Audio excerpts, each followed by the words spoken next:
तो ये प्राचीन अंतरिक्ष यात्री कैसे दिखते थे? यहाँ आप उन्हें देख सकते हैं। हाँ, उनकी खोपड़ियां लंबी हैं और वे इंसान जैसी नहीं दिखती। इंसानों के इतने बड़े सर नहीं होते। लेकिन वे क्या कर रहे हैं? क्या उनके हाथ में सुअर है? ऊपर आप कुछ और भी विचित्र देख सकते हैं। हम एक और प्राणी देख सकते हैं जिसकी खोपड़ी लंबी है, लेकिन उसने एक बच्चे को पकड़ रखा है। यह एक अजीब विवरण है। यहाँ क्या हो रहा है? क्या एलियंस आनुवांशिक रूप से मनुष्यों को संशोधित कर रहे थे? क्या ये प्राणी शिशुओं और जानवरों के साथ प्रयोग कर रहे थे? क्या इसीलिए हमने नाल के साथ साथ एक बच्चे की नक्काशी देखी और गर्भनाल के साथ साथ जीवन कैसे बनता है इसका चित्रण भी देखा? इससे भी महत्वपूर्ण बात यह है कि क्या प्राचीन अंतरिक्ष यात्री ऐसे दिखते थे? क्या उनकी खोपड़ियां लंबी थीं? ऊपर दो आकृतियां हैं जिनके चेहरे बुरी तरह विकृत हो गए हैं। फिर से उनके सिर लंबे प्रतीत होते हैं। लेकिन क्या होगा अगर प्राचीन बिल्डर केवल लंबी खोपड़ी वाले इन प्राणियों की कल्पना कर रहे थे? है ना? गलत। पुरातत्वविदों को कई प्राचीन स्थलों में दबी हुई वास्तविक लंबी खोपड़ियां मिली हैं। उदाहरण के लिए पेरू में उन्हें एक या दो नहीं बल्कि बहुत सारे सर मिले हैं। यह सामान्य मानव खोपड़ी है और यह लंबी खोपड़ी है। मेरा मतलब है कि यह विचित्र है। अन्य प्राचीन सभ्यताओं में भी लंबी खोपड़ियों का उल्लेख मिलता है। यह मिस्र की एक प्राचीन मूर्ति है जिसमें भगवान राजा आकेनाटन या उनके वंशज को दर्शाया गया है। देखें वह खोपड़ी कितनी लंबी है। तो इंडोनेशिया के इस मंदिर की ये नक्काशी कल्पना से बाहर नहीं आ रही है। देखिए, ये खोपड़ियां बहुत बड़ी और लंबी हैं। इसे केंद्र में देखिए, यह एक विशाल सर है। मानव सर किसी भी तरह से इस तरह नहीं दिखता है। और देखिए, यहाँ कुछ और भी विचित्र है। उसके चेहरे पर नकली दाढ़ी लगी हुई है। असली दाढ़ी ऐसी नहीं दिखती। इसकी नकली दाढ़ी क्यों है? क्या आप जानते हैं कि मिस्र में गॉड किंग्स न केवल लंबी खोपड़ी रखते थे बल्कि नकली दाढ़ी भी रखते थे। प्राचीन मिस्र में नकली दाढ़ी रखने का रिवाज था। लेकिन हजारों मील दूर इंडोनेशिया में हम इस नक्काशी में इसे क्यों देखते हैं? यह मंदिर निश्चित रूप से पिरामिड से जुड़ा हुआ है। सबसे दाहिनी ओर इस आकृति को देखें। यह न केवल उसका लंबा सिर है, यहाँ तक कि उसका चेहरा भी है। यह मानव चेहरे जैसा नहीं दिखता है। यह तेज और नुकीला है। यह स्पष्ट रूप से कुछ और है। और यह आकृति भी। यह सिर सामान्य नहीं है, यह आवश्यक रूप से लंबा है। ये मत कहिएगा कि यह हेलमेट है। आसपास की नक्काशी को देखिए, ये हेलमेट है, लेकिन ये नहीं है। यहाँ उकेरी गई अधिकांश आकृतियों में लंबी खोपड़ियां हैं। क्या उनकी लंबी खोपड़ी इस बात की पुष्टि करती है कि ये एलियंस हैं? क्या होता अगर वे सिर्फ इंसान होते जो अफ्रीका की मंगबेटू जनजातियों की तरह कपाल विकृति का अभ्यास करते थे? क्या उनमें कोई अन्य शारीरिक विशेषता थी जो मनुष्यों से भिन्न हो? मुझे कुछ ऐसा पता चला जिसके बारे में कोई नहीं जानता। इन एलियंस की खोपड़ी में छेद थे। इस आकृति को देखिए, आपको यह छेद दिखाई दे रहा है? उसका कर्णमूल यहाँ है और उसकी बाली कर्णमूल से लटक रही है। लेकिन हम यहाँ खोपड़ी पर ईयरलोब के ऊपर एक छेद देख सकते हैं।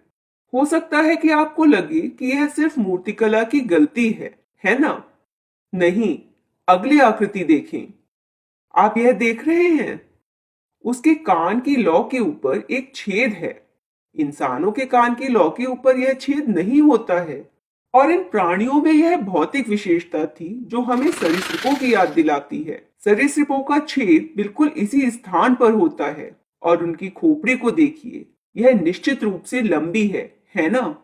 अब मैं नहीं चाहता कि आप यह सोचें कि मैं इस विचार का समर्थन करने के लिए नक्काशी का चयन कर रहा हूं। तो आइए पिछली नक्काशी पर वापस जाएं, जो मैंने आपको दिखाई थी। क्या आपको लंबी खोपड़ी वाली ये तीन आकृतियां याद हैं?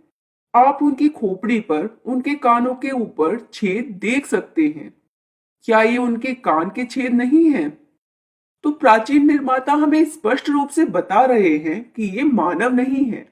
उनकी शारीरिक विशेषताएं मनुष्यों से भिन्न थीं।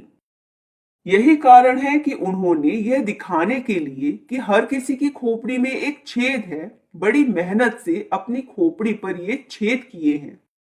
लेकिन एक और विवरण है जिसे आप भूल गए हैं।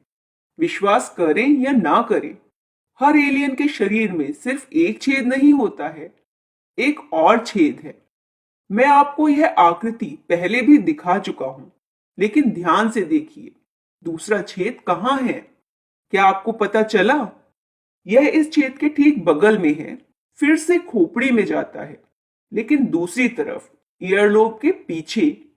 तो इससे साफ साबित है कि यह इंसान नहीं है। भले ही आपको लगे कि यह कान का छेद है, आप दो छेदों की व्याख्या कैसे करेंगे? फिर यह सिर्फ एक नक्काशी में नहीं पाया जाता है, यह विवरण लंबी खोपड़ी वाली सभी आकृतियों में पाया जाता है। दरअसल इन प्राणियों के बाईं ओर दो छेद थे और दाईं ओर दो छेद थे।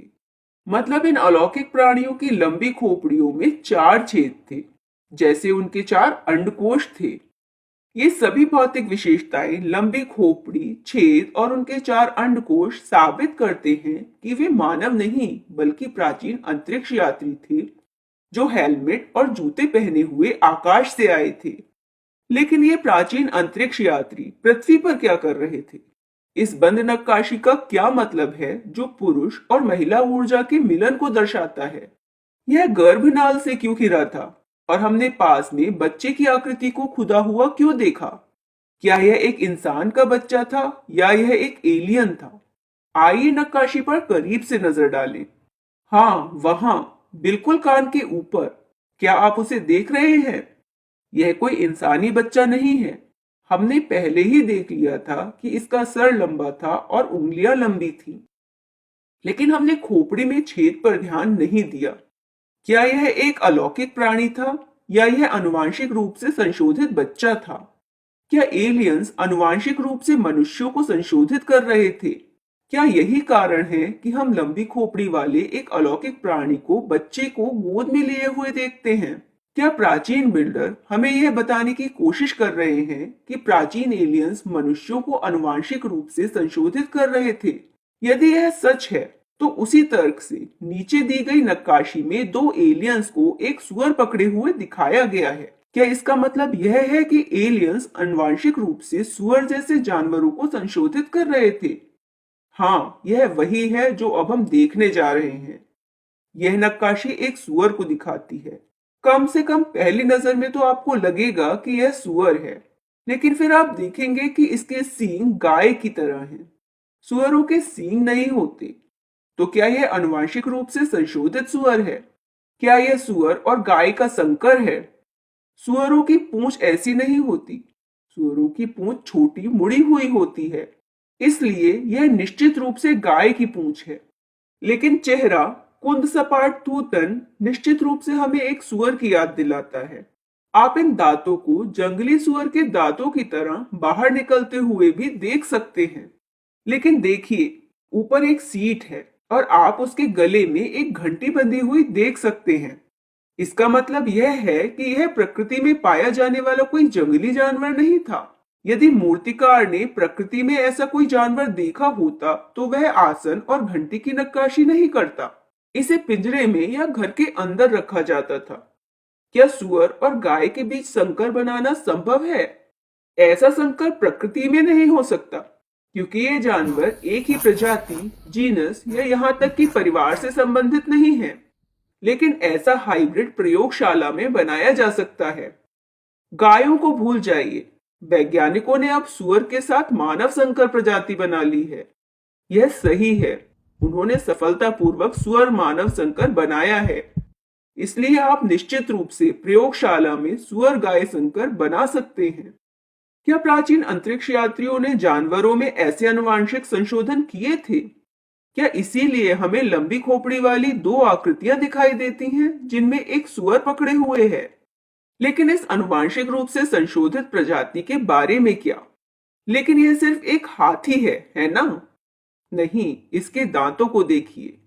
1, 2, 3, 4। इसके सामान्य हाथियों की तरह दो नहीं बल्कि चार दांत हैं। आप स्पष्ट रूप से इस तरफ 2 दांत और दूसरी तरफ खुदे हुए 2 दांत देख सकते हैं। इसलिए इसमें कोई संदेह नहीं है कि यह 4 दांतों वाला हाथी है। फिर हम देख सकते हैं कि यह भारी मात्रा में घंटियों और पट्टियों से सुसज्जित है, यानी इसे घर के अंदर ही रखा गया था। मूर्तिकार साफ तौर पर बता रहा है कि यह कोई जंगली जानवर नहीं है और संभवतः आनुवंशिक संशोधन के जरिए इसे लैब में बनाया गया है। अब आप पूछ सकते हैं, प्रवीण, क्या यह संभव है कि सुअर, गाय, संकर और 4 दांतों वाला हाथी सभी एक मूर्तिकार की कल्पना से निकले हों? कलाकार 2 चीजों को बढ़ा चढ़ाकर पेश करते हैं, बढ़ाते हैं और जोड़ते हैं, क्योंकि वे रचनात्मक लोग होते हैं। सिर्फ इसलिए कि कुछ कलाकार ने स्पैगेटी और एक राक्षस का विलय कर दिया, इसका मतलब यह नहीं कि उड़ने वाले स्पैगेटी राक्षस मौजूद हैं, है ना? कुछ मामलों में ऐसा जरूर संभव है, लेकिन जिस द्वीप पर यह मंदिर है, उसी द्वीप पर विशेषज्ञों को 4 दांतों वाले हाथी का पूरा कंकाल मिला है और यह कंकाल बांडुक के संग्रहालय में प्रदर्शित है, जो इस मंदिर से केवल 300 मील की दूरी पर है।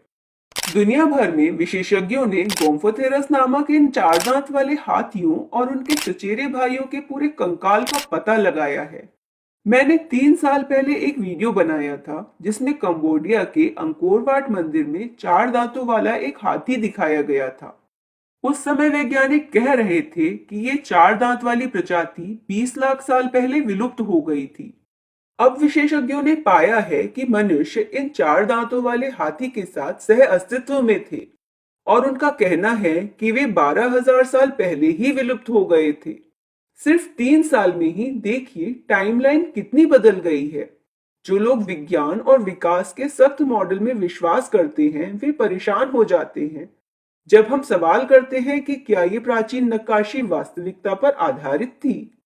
लेकिन एक वास्तविक वैज्ञानिक के पास खुला दिमाग होना चाहिए और यह समझना चाहिए कि हमें नए और नए सबूत मिल सकते हैं जो हमारे वर्तमान सिद्धांतों को पूरी तरह से उलट सकते हैं।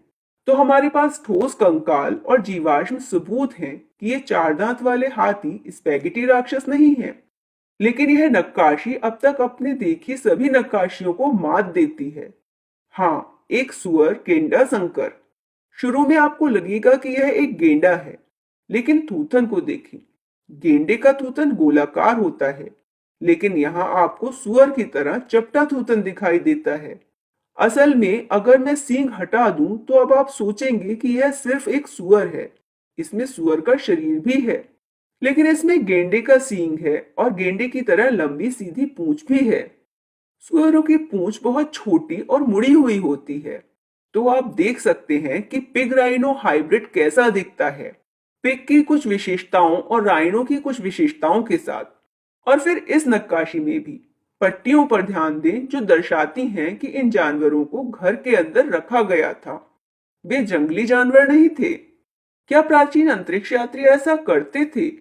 क्या प्राचीन अंतरिक्ष यात्री पृथ्वी पर आए थे और जानवरों को आनुवंशिक रूप से संशोधित किया था? यदि नहीं, तो हमें लंबी खोपड़ी वाली 2 आकृतियां क्यों दिखाई देती हैं जिनमें सुअर जैसे जानवरों को पकड़ा हुआ है? हम सुअर गाय, सुअर गेंडा और 4 दांतों वाले हाथी जैसे विभिन्न संकरों को क्यों देखते हैं? यदि ये नक्काशी महज कल्पना से निकली है, तो हम एक ही द्वीप में पाए गए 4 दांतों वाले कंकाल की व्याख्या कैसे कर सकते हैं? लंबी खोपड़ी के साथ चित्रित ये आकृतियां कौन हैं? क्या वे अलौकिक प्राणी थे जो किसी भिन्न ग्रह से आए थे?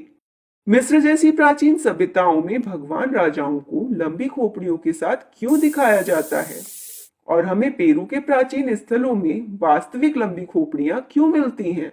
यदि लंबी खोपड़ी वाली ये आकृतियां मानव थीं, तो उनकी खोपड़ी में छेद क्यों हैं जो मनुष्यों में नहीं है?